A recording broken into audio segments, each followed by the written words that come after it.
African Union theme for the year, which is Justice for Africans, for African and people of African descent through reparations. We first on the 6th had training for young women around the theme, but also to bring them on board on how advocacy is carried out at the African Union. And then from 8th to 9th, we were here as women of Africa looking at the team from different perspectives in terms of how it impacts or not. So our network, the GIMAC network, is a network of more than 60 women's rights organizations around Africa that meets before the AU Summit twice a year to journey in terms of making sure that gender is mainstreamed within the activities of the African Union. These 3 days marks the 41st pre-summit consultative meeting for the GIMAC network, and our team, aligning with the African Union team, is advancing the agenda for justice and reparations for African women and girls, and that also aligns with our main objective as the GIMAC. The issue of reparations have been a global initiative, but it has also been a focus of the African Union. In November 2023, the African Union had a reparations conference in Accra to begin to discuss how the issues of reparations for people of African and African descent should be addressed from the perspective of the African Union. But also the African Union also met, and there was a declaration in Abuja in 1993. This was also followed by the Durban Declaration in 2019. But we also know that African Union has the transitional justice policy, all of this pointing to the need for us to have reparations. Why is it important? It's important for us to discuss reparations because we need to address historical injustices that people of Africa have suffered. We also believe that reparations will lead to socioeconomic development in Africa, but also social cohesion and reconciliation. We need to be able to have a platform where we discuss and see how we can people can acknowledge the harm that have been done to African people, but also to be able to repair and repay back, you know, for all those harm. So it is important that this conversation takes place because healing will not happen until reparations happen. But also within the context of human rights, the people of Africa have the right to claim for any kind of injustices, to call for acknowledgement, for accountability, but also for payment for injustices.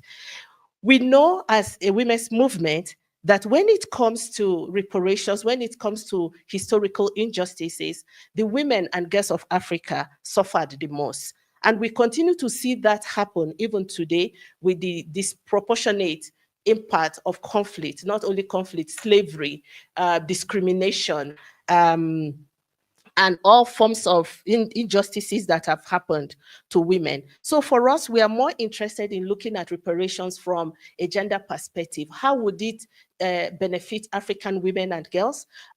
Because normally when conversations go open, people discuss issues around money, power, economic injustice. But we think that it's important that in all of these conversations, we look externally to some of those injustices that was done on Africans by people outside Africa, but also those injustices that was done to Africans by Africans ourselves. And how do we make sure that in all of these, women and girls and children's needs are profiled, are part of it, you know, and is able to influence what the outcome of the African Union summit is going to be doing in the next few days. So just to give you that background, so Dr. Wari is going to be telling us more in terms of, you know, what our conversations have been around reparations. But we are here this morning calling this conference because there's a convention on the elimination of violence against women and girls that is going to be looked probably most likely approved by the African Union or adopted by the African Union. And we as African women, we have our perspective that we believe must be taken into account if that convention was really meant to address injustices of women and girls in Africa, that as a reparation measure, we have some demands that we are going to be making of the African Union. And that's why we've called for this press conference. So I would like to hand over to our moderator so that we can take the other items on the program. But I welcome you on behalf of the Gender is My Agenda campaign to this press conference. Thank you so much, Dr. Let's take a word from Dr. Ajayi on the convention itself on ending violence against women. Thank you, ladies and gentlemen. Thank you for the members of the steering committee. I also want to thank the press for at least taking time to listen to the women about our concerns concerning violence against women and girls. Now, this convention is the first comprehensive legislative framework that will be developed by the AU to deal with the issue of violence against women, and it's actually coming from the concerns of the heads of state who have been working for the past 5 years to ensure that this convention becomes a reality. The convention itself acknowledges the intergenerational and evolving nature of violence against women and girls in Africa, which is now reaching an alarming stage that requires urgent attention by the leadership and all the member states of the continent of the African Union. Now, the convention, the one that has been drafted and has passed through the processes within the African Union, have and recognize all forms of violence, both at the time of peace, in private space, armed conflicts, post-conflict situation, and even in disaster time. The convention actually rests on 3 pillars. That's pillar of protection, of prevention, and of access to justice. You will agree with me that many women who are victims actually never had access to justice when they report and do all of these things. So this convention is dealing with those issues, and there are articles within it that actually will allow women to have access to justice. The convention has guiding principles, such as a victim-centered approach, which is very critical also. Like I said, if you don't approach it from that angle, there is likely to be miscarriage of justice against victims. It has respect for the fundamental rights of women and girls. It adopted a multi-stakeholder and bottom-up approach because we also believe that communities also should be involved in dealing with the issue of violence against women. It's also based on principle of equality of opportunities.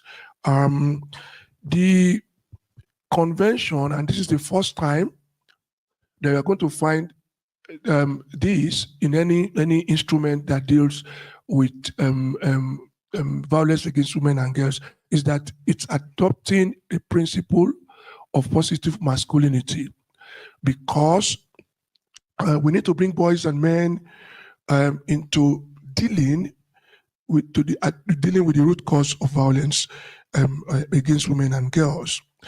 The convention has a series of state obligations on ending violence as well as protection of women. There are specific responsibilities that have been given to the member states within this convention to ensure that everything that is within that convention are effectively implemented from grassroots to national level.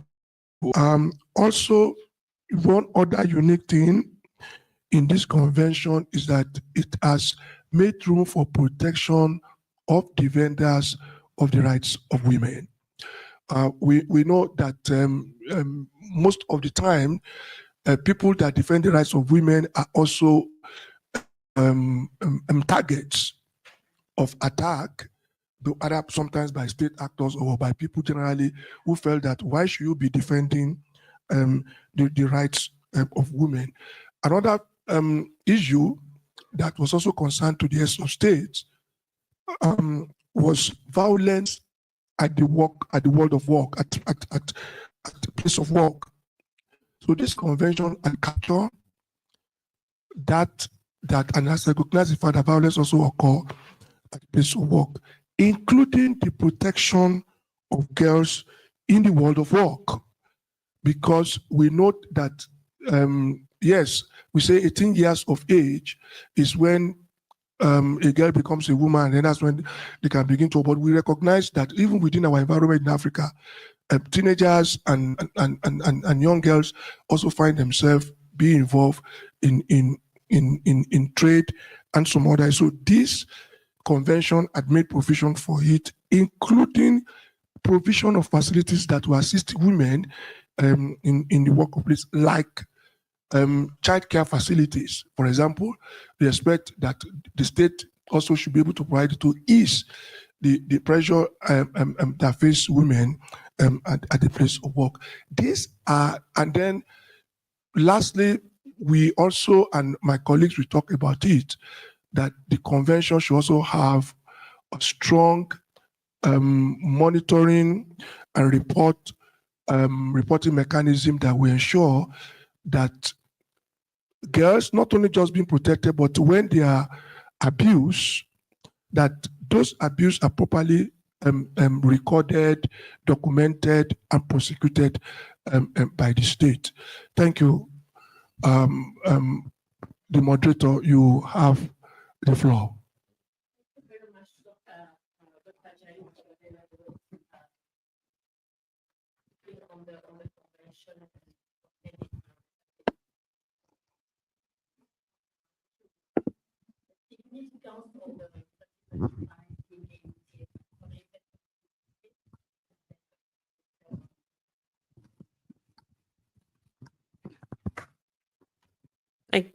Should I use both? Thank you very much, moderator. The relationship that Africa has had with the rest of the world, especially our neighbors up north, has been largely based on extraction. Our first relationships had to do with the extraction of our peoples. Today, we have with us in this room some of the people who were extracted from here. Our sisters from Haiti are here to join us in supporting the AU's call for more justice for African people, for people of African descent. We also want to note, and we want to make sure that the world is cognizant, not just of the extractions, but the conditions of the extraction. Our people were handled in the most cruel and inhumane manner. Our women suffered grossly. Our men suffered enormously in this process of extraction. And after the process of extraction of our people to build the economies of the world, because that's what we did, that was our contribution there, the hard labor in the fields, building of their cities, the work, the manual work that had to be done, which we did. After all of that, in order to advance their industries, the extraction of our natural resources began. And almost for every major development of our northern neighbors, Africa has suffered enormously. Take the example of the motor car.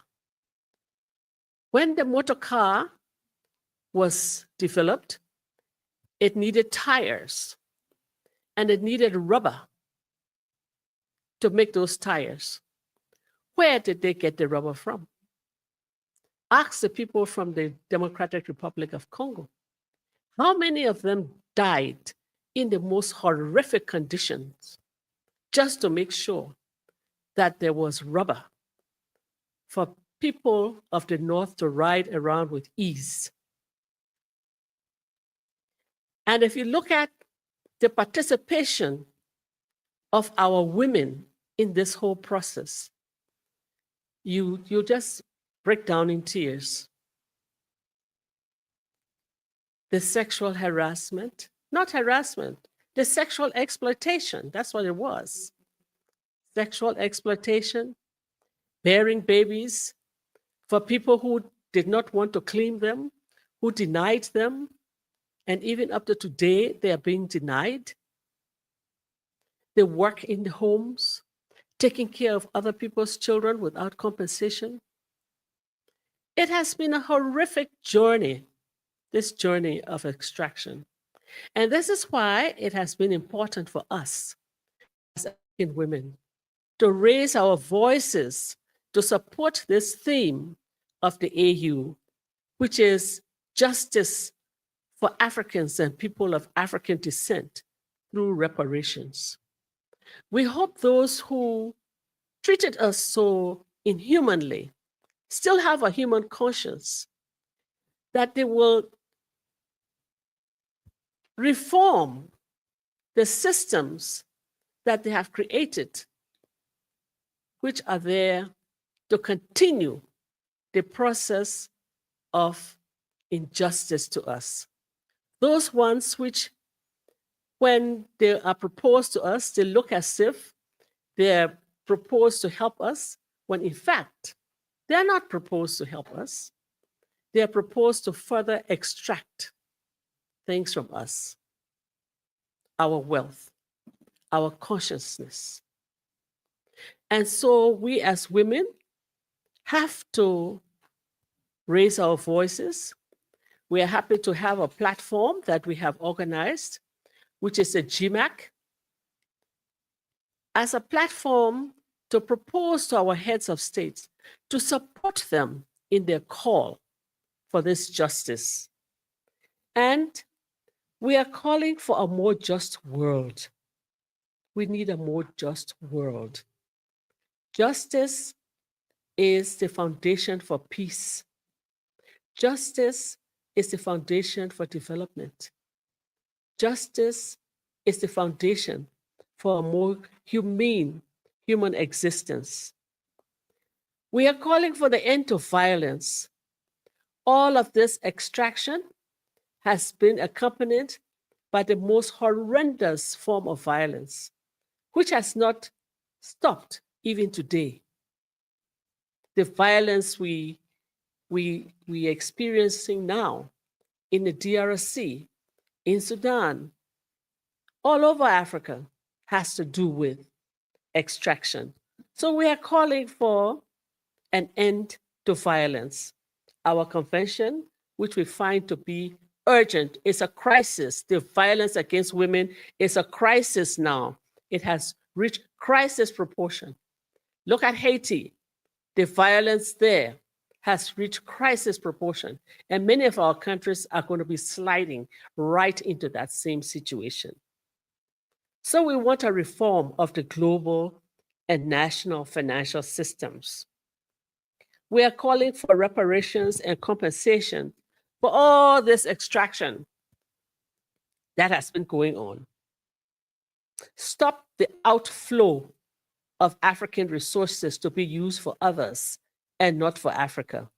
Stop the exploitation of African wealth for others and not for Africa. Stop the environmental destruction. The climate crisis is upon us because of the environmental destruction. We in Africa need to decolonize education. We need to make sure our people, even those in the rural areas, understand what this game is all about and how we have to reprogram our consciousness to be aware so that we are able to stop the situation that's going on. It behooves us. We who have been the victims have to try to come up with the solutions. We are saying we need to restructure the economic systems to empower people, to ensure that unpaid work, the care work that women do, is also compensated. And it's for these reasons that we support, as women of Africa, we support the AU's call for justice for African people and all people of African descent, wherever they are. We need to right the historical wrongs, terrible historical wrongs that we have all experienced. And we need to regain our humanity. We all need to regain our humanity. Thank you.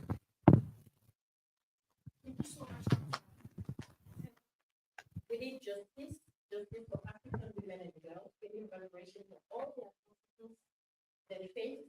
We need to right all the historical wrongs. Thank you. The voice of the youth is powerful.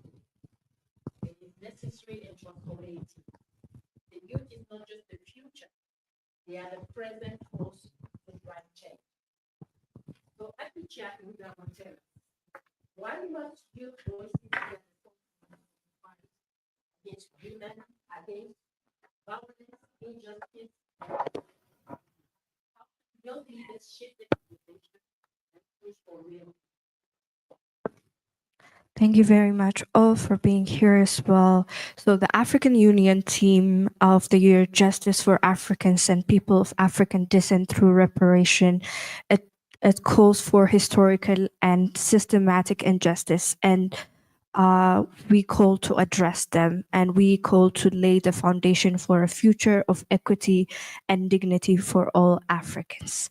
And through adopting this, the AU Convention of Ending Violence Against Women and Girls is not just a step forward to gender equality, it is a part of a powerful act of a reparative justice and ensuring a present where we, young women and girls, are safe. For too long, the compound effects of colonialism, systematic oppression, patriarchy have left African women and girls disproportionately vulnerable to violence. And this is not just a past, this is the present we young women these days are living as well. It has continued, it has not stopped, it has continued. Young women living in the States are not free from the impact of the conflict-related sexual violence, economic exploitation, land dispossession, denial to access to justice, depriving African women and girls justice, reparation, and economic address. We still have many girls left out of school. We still have many girls facing gender-based violence. So reparation is not just historical redress, but it's about addressing the continuing violation. That's where we young people come in. We are not just passive recipients of policies, we are activists, we are advocates and community leaders who drive social change. I find myself very lucky sitting next to many, many wonderful women that has laid so many movements, so many changes. And I'm pretty sure it started while they were so young in schools. And this is why we bring in many youth-led movements are already challenging gender-based violence. They're pushing for policy reforms, innovating solutions. Their inclusion in reparation discussions amplifies their role as a key stakeholders. Youth involvement ensures the voices of marginalized, underrepresented groups, such as young women and girls like myself, and survivors as well. So it shall not be overlooked. It helps create reparations that are inclusive and address diverse experience of women and girls. The time to act is now. And when we say this, statistics reveal the heartbreaking reality: 1 in 3 women globally experience some form of violence in her lifetime. And in Africa, the numbers are even more staggering. Behind the statistics are real lives, real families, and their real communities deeply affected by this courage. There are many young women out there that have a dream, that had a dream to be here but couldn't be here. And this is why we call young women like myself, call for an action, call for the adoption of a legally binding framework. A framework that is just a step forward. We're addressing not only the injustice of the past, but also the challenge of the present. That's why we need young women like myself in the involvement of reparation. The Africa I want to live, the Africa we want to live in a safe space for Africa. Africa that is a safe space for a woman. We're losing women who are the drivers of African development. As emphasized in the Aspiration 6 of Agenda 2063, which envisions an Africa where development is people-driven, relying on the potential of women and youth, their absence from leadership, education, workforce, meaningful engagement in policies, implementation, monitoring. This all undermines our collective progress through our aspiration. We cannot afford to wait for any longer. The adoption of the legal institutions, societal tools, not only to respond to violence, but to prevent it from occurring in the first place. So even as a young woman in Ethiopia, we have lost so many young women during wars. We have 5.8 million who have faced gender-based violence just in the northern conflict within a year. And this are the one that captures our heart, a resounding call from a young women across Africa to our leaders, policymakers, and institutions. The time to act is now. We, the young women of Africa, stand united in demanding an immediate action, and our generation recognizes the violence against women and girls is not just a violation of human rights, but a profound barrier to Africans' development and potential. So, let us move forward with the adoption, but not only an adoption of policies that will remain in our shelf and our websites, but an adoption of a policy that will change, that will translate into safeguarding our women, into sending our girls to school, into creating an equal opportunity for women across Africa, and creating a seat within the parliaments, within the structures that Africa women and girls can speak for themselves.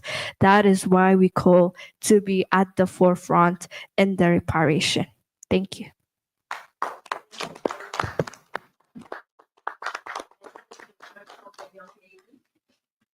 They are at the forefront of this movement, so ending violence against women and girls.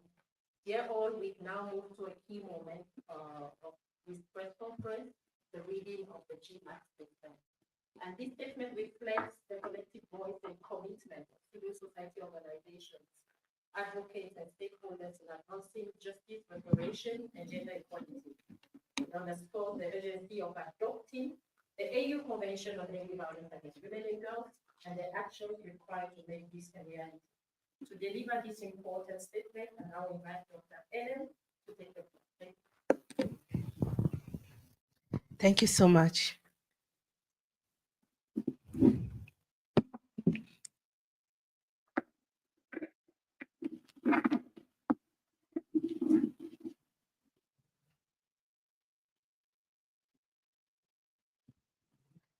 We, the members of the Gender is My Agenda Campaign Network, a network of African civil society organizations, feminist and human rights defenders, unequivocally call on the African Union, member states, to urgently adopt and ratify the AU Convention on Ending Violence Against Women and Girls.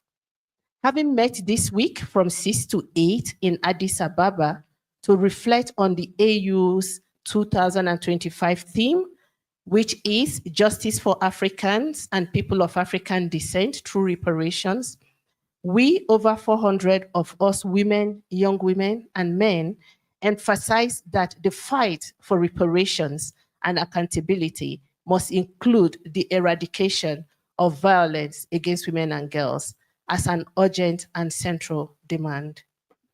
In February 2023, the African Union heads of state and government adopted a landmark decision to negotiate an AU Convention on Ending Violence Against Women and Girls. At the 37th AU Summit in February 2024, the heads of states reaffirmed their commitment to concluding the negotiations and finalizing the draft convention by February 2025. Upon adoption, the Convention on Elimination of Violence Against Women and Girls, the first comprehensive continental legal instrument aimed at preventing and eliminating all forms of violence against women and girls, showcasing Africa's leadership in the global fight against violence. The convention is a long overdue legally binding instrument that will establish clear state obligations to prevent, address, and eliminate all forms of violence against women and girls. As African civil society voices, we condemn the historical and ongoing violations that have disproportionately impacted women and girls, including colonial exploitation, slavery, apartheid, systematic discrimination, economic dispossession, and armed conflict. African women and girls have endured centuries of structural violence, which continues to manifest in modern-day conflict-related sexual violence, femicide, economic exploitation, and dispossession, and denial of access to justice, depriving African women and girls of justice, reparations, and economic redress.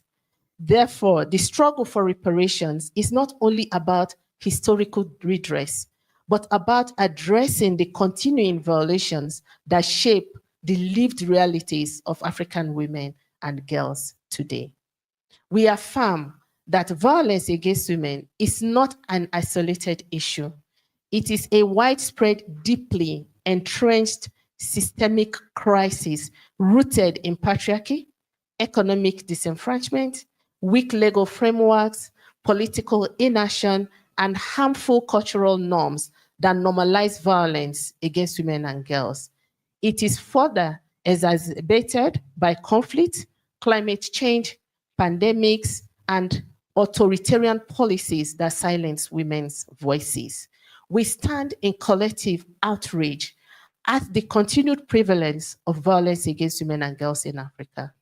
In 2023, Africa recorded the highest rate of intimate partner and family-related femicides globally, with 21,700 women killed. In Goma, the Democratic Republic of Congo, where the conflict situation has been worsening in recent weeks, more than 150 female prisoners were raped and burned to death during a jailbreak last week when fleeing male inmates set the fire to the prison. Similar cases of rape and sexual violence as weapons of war have been reported in conflict zones in South Sudan, Ethiopia, Mozambique, and the Central African Republic, with thousands of women and girls subjected to sexual slavery, forced pregnancy, and brutal attacks with impunity, often without any access to justice, restitution, or reparations. Harmful traditional practices such as child marriage, female genital mutilation, and widow inheritance continues to violate the rights and dignity of African women and girls. Women and girls lose billions of dollars annually due to violence-related costs, from healthcare expenses to lost wages and productivity. If Africa is to achieve the AU's Agenda 2063 and the UN Sustainable Development Goals, it must eliminate all forms of violence against women as a barrier to women's full participation in society. While progressive legal instruments such as the Maputo Protocol exist, enforcement remains weak. Many governments fail to implement laws, allocate adequate resources, or provide justice for survivors. The AU Convention on Elimination of Violence Against Women and Girls presents a historic opportunity to break these cycles of oppression by establishing binding obligations for African Union member states to prevent, address, and remedy gender-based violence. The AU Convention will strengthen accountability mechanisms, harmonize legal frameworks, and ensure survivors receive justice at the national, regional, and continental levels. Without the urgent adoption, ratification, implementation, and reporting, this convention will remain yet another unfulfilled promise to African women and girls who continue to suffer systemic violence on a daily basis.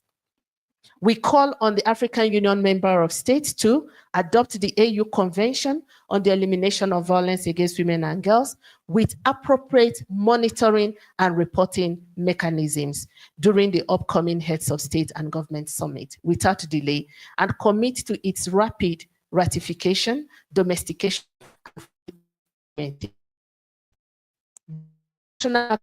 with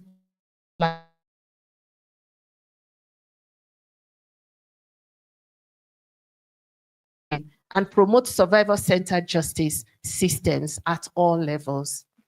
Promote victim-centered investigative process at the national level and hold perpetrators, including state actors, accountable. States must establish independent reporting mechanisms to investigate and prosecute perpetrators of violence against women, including conflict-related sexual violence and economic exploitation. States must also allocate dedicated budgets, and we are suggesting at least 5% of national budgets for gender-based violence prevention, response, and survivor support, ensuring financial commitments match political will. The adoption of the AU Convention on the Elimination of Violence Against Women and Girls is not just necessary, it is urgent. African women and girls cannot afford more delays. This statement has been developed and signed by the members of the Gender is My Agenda Steering Committee. Thank you so much. We now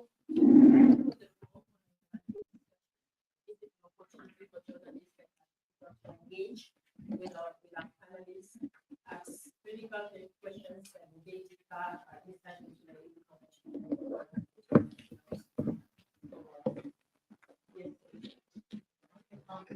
Another Dr. Jai is to you, so I have a question for you. Can you share your insights on how the process has been for civil society organizations, especially women rights organizations and the youth, in supporting the development of the AU-CEVAWG Convention on Ending Violence Against Women and Girls? Thank you, Dr. Jai. Thank you very much. Actually, the journey started way back, but the Heads of State decided to take leadership around 2021 when President Sekenu of DRC convened an AU conference on positive masculinity. And before that conference, the civil society all over the continent met consultation, not just civil society alone, the academia, the traditional leaders, religious leaders, the youth, private sector had a series of consultation prior to that. The same thing happened in 2022 when the second men's conference led by champions on violence against women, on ending violence against women in Africa. Some heads of state, about 10 of them, also called that conference and convened again in Dakar. Senegal, and before that also a series of consultation by the civil society took place, and we took our recommendations into that conference. The third AU conference on post-masculinity on ending violence against women and girls took place in South Africa and Comoros. There was a joint initiative of South Africa and Comoros. Before that meeting also, a series of consultation took place. In fact, the GIMAC had a consultation in which 541 members of society across the continent actually attended. So the civil society organization have been involved in this. In fact, most of the inputs, most of the things that you see in the convention today were as a result, were the outcomes of those consultations. So we were more or less involved, not more in shaping the emergence and the composition even of the drafting committee, which adapted this. So the society were involved and well integrated into the process. Thank you.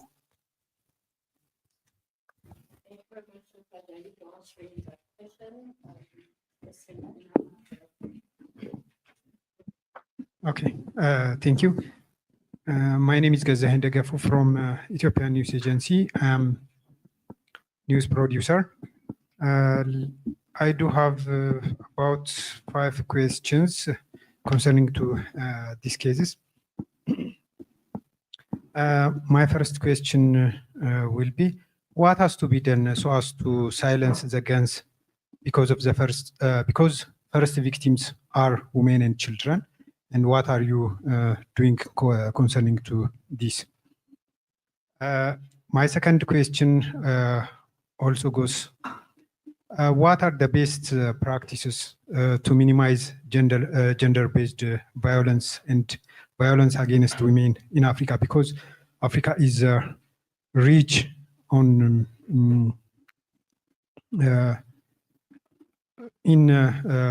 reconciliation and other alternative means to create peace, I believe. And how do you approach change makers, women in this regard?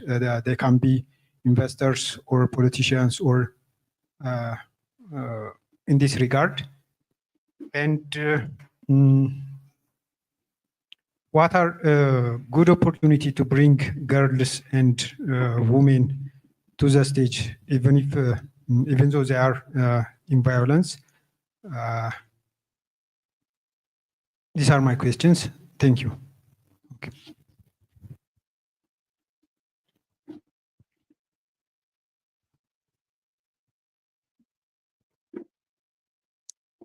Yes, we now invite the panelists to answer the questions. Are you going to take them one by one? Yeah. We have some members of the steering committee who are here, and we wouldn't mind if they can also pick up some of the questions.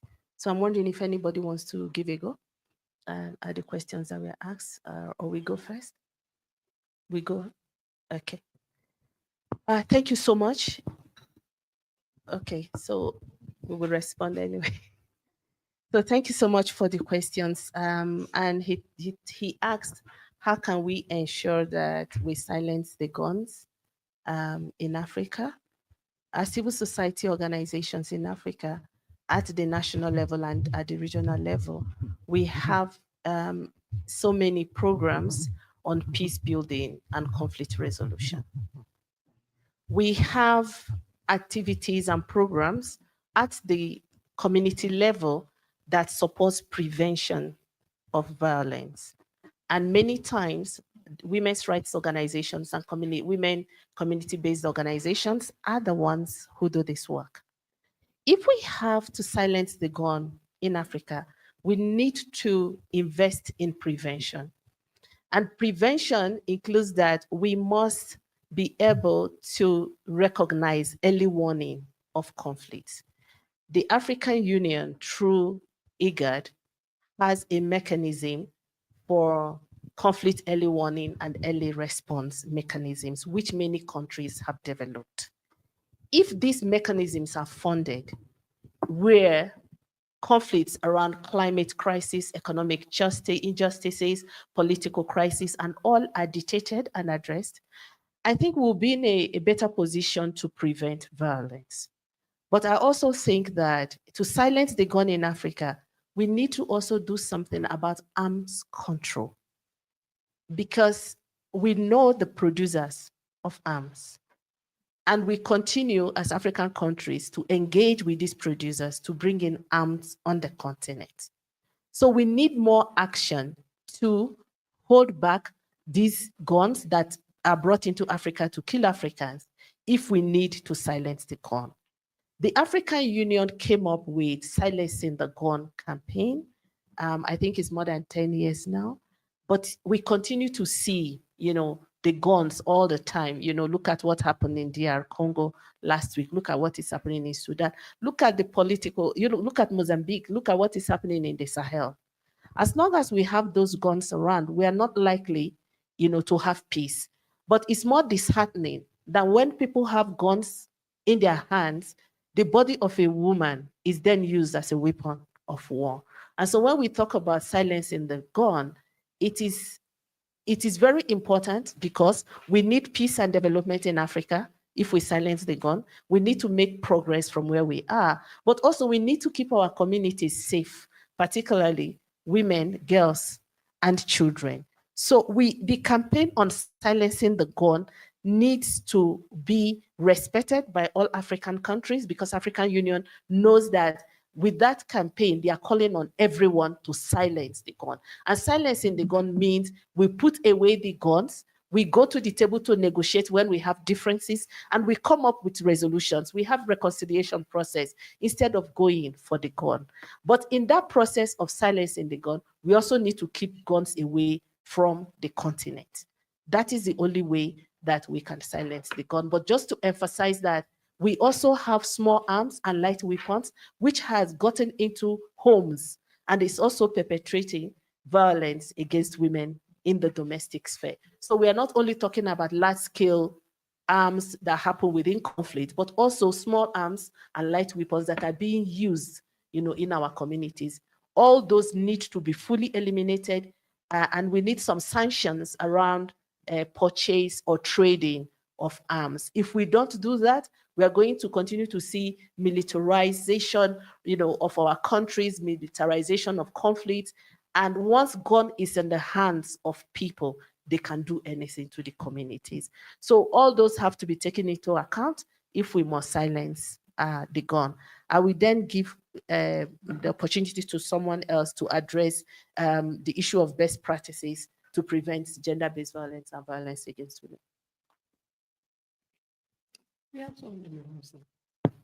Best practices?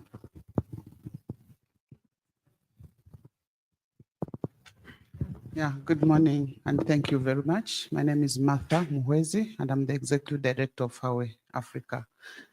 There are quite a number of best practices when we are talking about, there are quite a number of, let me call them good practices when we are talking about ending gender-based violence. And one of the good practice is empowerment to the women and the girls themselves. To be empowered, to know their right, to know what's wrong. Because many times there's been a tendency of people trying to protect women, people trying to protect the girls. But it is important when the girls can protect themselves, and it is important when the women can protect themselves. And the only way they can be able to protect themselves and also protect others is when they know their rights. And that's only when they are empowered. And there are many ways of empowerment. There is social empowerment, but the most important is through education. Give the girls opportunity to go to school. Give the girls opportunity to get knowledge. And that will be one way of ending gender-based violence. Thank you.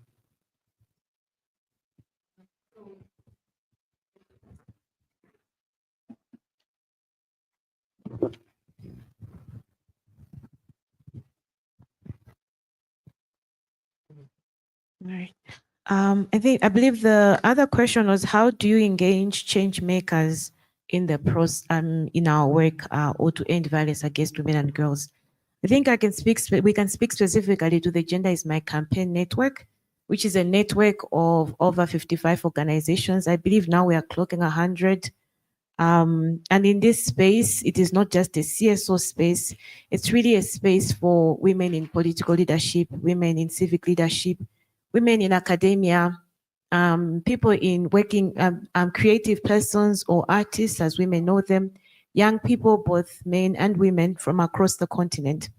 And so together, we periodically engage throughout the year to share best practices. That's one. So the best practices are shared there, but also to think together on how we can work going forward.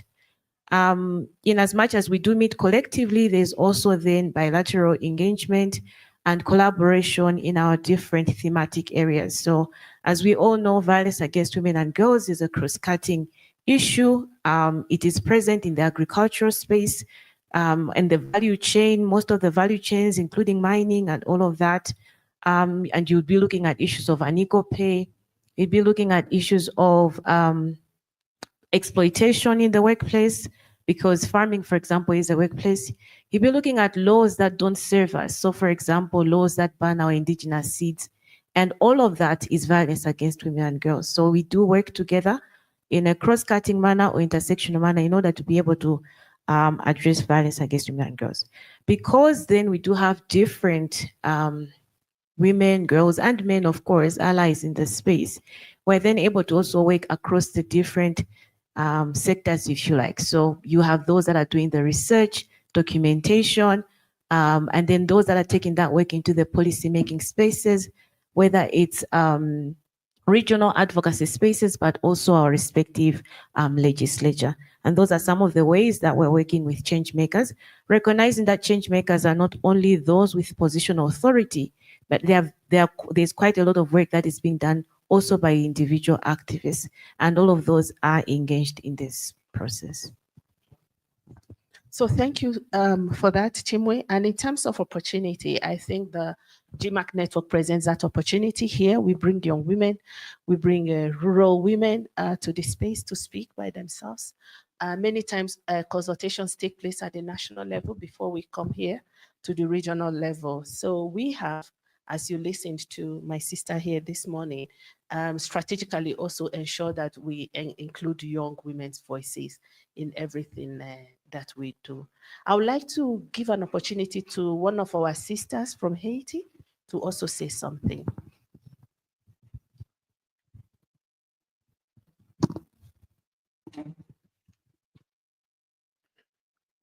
Good morning and thank you. My name is Jordan Luma Etienne. I am one of the members of the Haitian delegation. I would like to present you the president of Alliance of Haiti, Mr. Natus Dorothy. And of course, as the president of the youth organization, I would like to present you and Stacy. Okay, our presence here is to say one thing. Haiti, Haitian people. There is no difference between Haitian people and American people and African people. So Haiti is an African group. You understand what I'm saying? That means we here to say we need to be part of African Union women, because it's the same, the same world, the same, we keep fighting, you know, we keep fighting. And that's why we're here. We would like to thank all of us for all you already done for violence against women and girls. And we keep fighting in Haiti here, but we still need you, and we thank you, sisters. Thank you.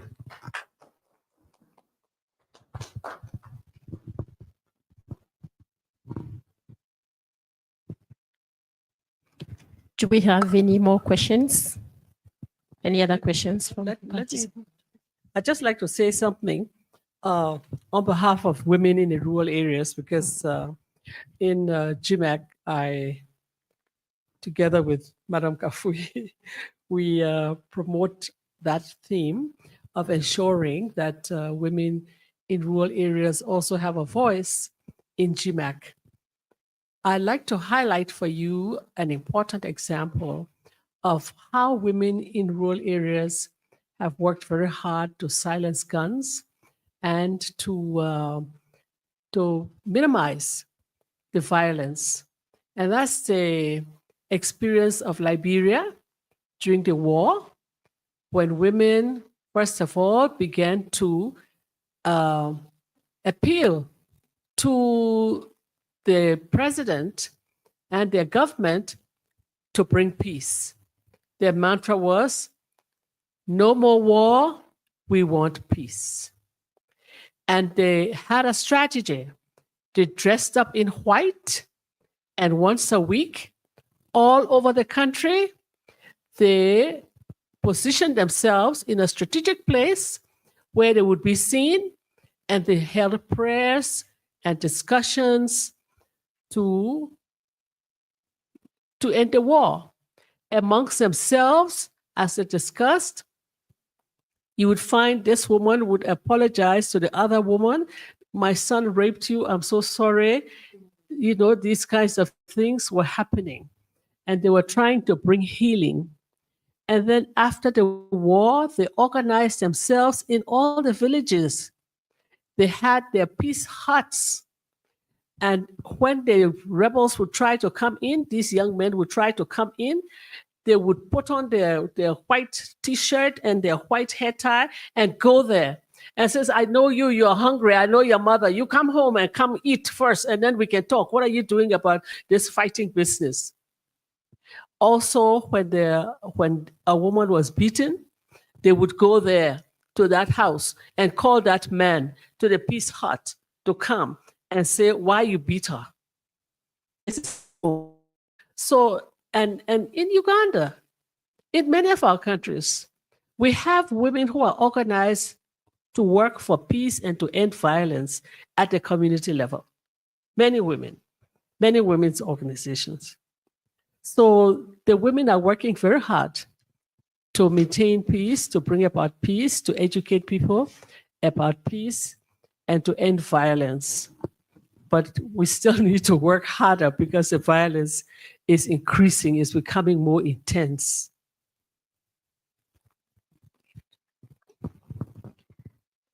And with all that has been said, it's also to reiterate on the poverty and inequality and how much it has an impact on silencing the gun, the violence, and the ongoing prevalence of women in their houses with no choice but to remain silent. So we need to translate raw materials to products. Maybe it's also good to look back to the last year team and see the AU-CEVAWG. It's good to see what do we have as an African, what resources do we have as an African. For example, my country, we send coffee and we bring in Nescafe. So we still have raw materials under our ground, and we still have as a root cause for conflicts, as a root cause for violence, poverty, and inequality. So this is a time where Africa starts translating, changing raw materials to products, adding value. We want an Africa no more known for loan, poverty, conflicts. Africa known for its independency, rich in raw materials, rich in prosperous. But all of this lies on ourselves. So this is not just a call, but it's also when we say silencing the gun, the calls go to young people throughout Africa. The power is in our hand, innovation is in our hand, indigenous knowledge to transform Africa to where no women will say, I am not safe, is in the hands of ours. So it's also good to go back to our curriculums. What does our curriculum teach us? Our curriculum teaches us to weaponize our women. during conflicts. So we need to change our curriculums into our own historical ways. I want my kids to learn in school how to protect a woman, not how our fathers used to weaponize our women. So we need to change our curriculum in order to empower a generation of young change makers and indigenous innovators. So this is what I want to say. Thank you.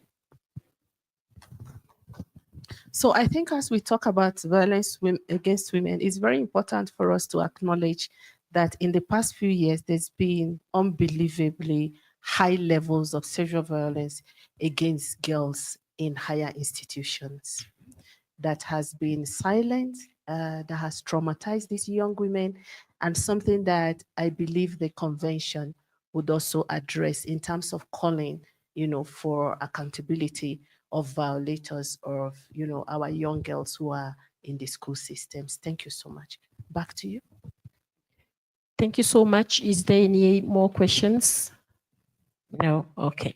So as we come to the close of this important discussion, we turn to Chimwemwe Fabiano for final words on advancing justice and reparation for African women through the adoption of the AU Convention on Ending Violence Against Women and Girls. Thank you.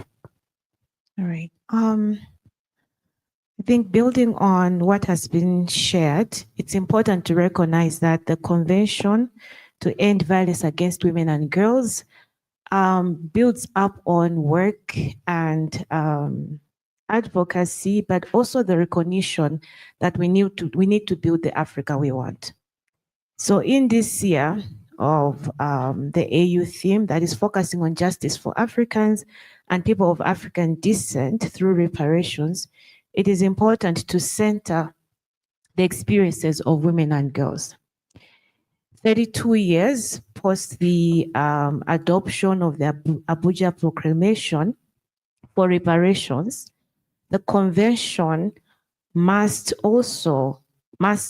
implement its different aspects in order to ensure that women and girls live in a just, equitable, and dignified world. The Convention on Violence Against Women and Girls is not just a legal tool for protection, but a framework for justice and reparation. It will and must address historical and present injustices. It must demand and demands accountability, survivor-centered redress, and transformative action by states to dismantle systematic gender-based violence. The adoption must also include full ratification and implementation, and there must be urgent steps taken by member states to ensure justice, healing, equality for African women and girls. But again, looking at our theme, we recognize that we are dealing with historical injustices. And therefore, there must also be collective effort with the people of African descent to ensure justice for all persons that are African and that are also in diaspora through reparations. The current rollback against women's rights and human rights principles that have held the world in consensus are under threat. These have been the parameters for engagement, and they're being thrown out of the window. This requires a unified and concerted effort by all stakeholders and deliberate political will to safeguard the dignity and security and peace for Africa. It has been 25 years since the United Security Council Resolution 1325 was adopted. Reparations must be, especially reparations for people that have experienced sexual gender-based violence in conflict, but also gross loss of resources must also be at the center of this conversation. We do have confidence in the AU and member states, and we expect reparations for the transatlantic slave trade to be something that we all push for, agitate for, that we must demand reparations for slavery, including modern day slavery that is on rampage, colonialism the extraction of resources, apartheid, and climate justice and economic justice, which have also truly taken from our continent. Within this reparations agenda, we are also expecting a rollback on illicit financial flows, a rollback on tax concessions that do not work for our continent. Reparations are not a new subject matter in the world. In fact, they are an institutionalized practice. We do know of nations, communities, states that have been reparated, and we expect the same for Africa and the people of African descent, especially women and girls.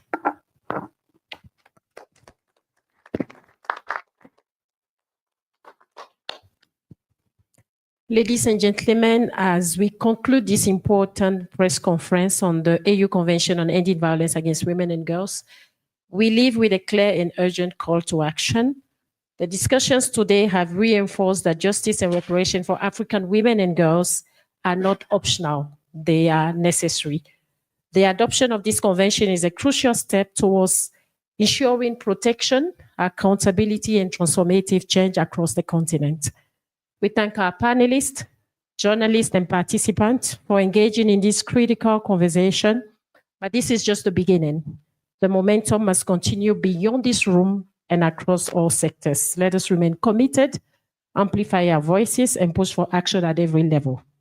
Together we can make a history and secure a just future for all women and girls in Africa. Thank you very much.